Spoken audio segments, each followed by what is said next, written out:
کے سوا کوئی معبود برحق نہیں، وہ تنہا ہے، اس کا کوئی شریک نہیں، اور میں گواہی دیتا ہوں کہ محمد صلی اللہ علیہ وسلم اس کے بندے اور رسول ہیں۔ بے شمار درود و سلام نازل ہوں آپ پر، آپ کے آل پر اور صحابہ کرام پر۔ مسلمانوں، بندوں کی سعادت مندی، صلاح و درستی اور ان کے لیے نعمتیں اسی صورت میں میسر آئیں گی جب وہ اپنے پروردگار کی معرفت حاصل کریں گے۔ وہ اکیلا ہی ان کا مطلوب و مقصود ہوگا،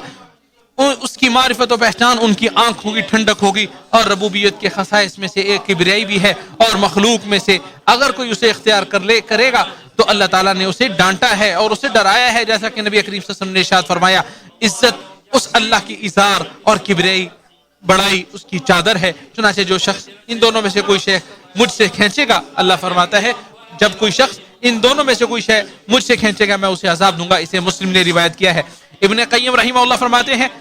جب اللہ تعالیٰ کی کبریائی سب سے عظیم اور وسیع تر ہے تو اس کے لیے چادر کا لفظ انتہائی موزوں اور مناسب ہے۔ لہٰذا بندے کو زمین میں گھمنڈی اور مخلوق پر اترانے، تکبر کرنے، ظلم کرنے اور بڑا پن ظاہر کرنے سے بچنا چاہیے۔ مخلوق کو جس قدر بھی قوت و طاقت اور غلبہ مل جائے پھر بھی وہ اللہ تعالیٰ کی ذات قدرت و غلبے کے لحاظ سے اس سے اوپر ہے۔ جس کو پختہ یقین اور علم ہو جائے کہ اللہ تعالیٰ ہی کبیر ہے تو اس کی خشیت الہی میں اضافہ ہو جاتا ہے، چنانچہ وہ اس کی تعظیم کرنے لگتا ہے، وہ اس سے محبت کرنے لگتا ہے، احسن طریقے سے اس کی عبادت انجام دیتا ہے، اس کے دل سے تکبر، عجب، خود پسندی اور ریاکاری جاتی رہتی ہے۔ اور جنت تو اللہ تعالیٰ نے بنائی ہی اپنے عاجز و انکسار مومن بندوں کے لیے ہے، جیسا کہ ارشاد باری تعالیٰ ہے،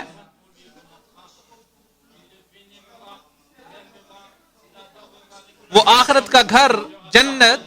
ہم انہیں دیں گے جو نہ زمین میں کسی طرح اونچا ہونے کا ارادہ کرتے ہیں اور نہ کسی فساد کا، اور اچھا انجام متقی لوگوں کے لیے ہے۔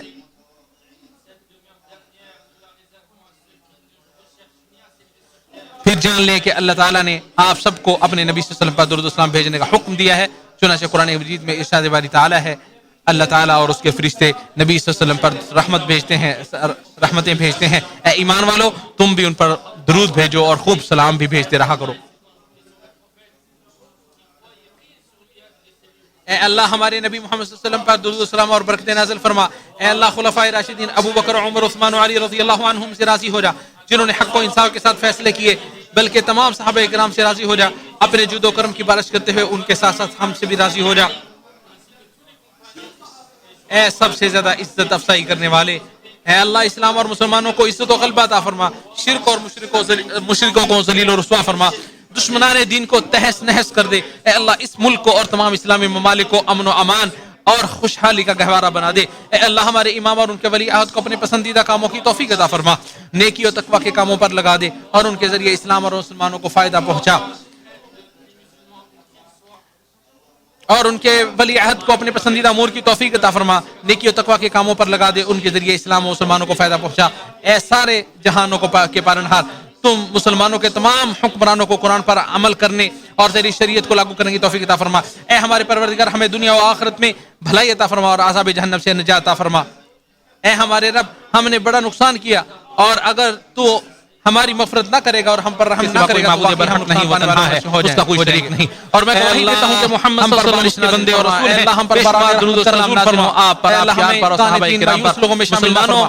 بندوں کی سعادت مندی، صلاح و درستی اور ان کے لیے نعمتیں اسی صورت میں اللہ تعالیٰ میسر آئیں گی جب وہ اپنے پروردگار کی معرفت دیتا ہے اور حیائی کے کاموں نہ ان کا مطلوب و مقصود ہوگا، روکتا ہے، وہ خود تمہیں نصیحت کر رہا ہے کہ ان کی آنکھ کرو ٹھنڈک ہوگی، اللہ ربوبیت کی و جلال والا ہے، یاد کرو وہ تمہیں یاد کرے گا، مخلوق میں سے اس کا شکر ادا کرو، خود تمہیں اور عطا کرے گا۔ تو اللہ تعالیٰ نے اسے ڈانٹا ہے اور بڑی ڈرایا ہے، جیسا کہ نبی کریم تم کر رہے ہو، ارشاد فرمایا اللہ تعالیٰ اس اللہ کی اظہار اور کبریائی بڑائی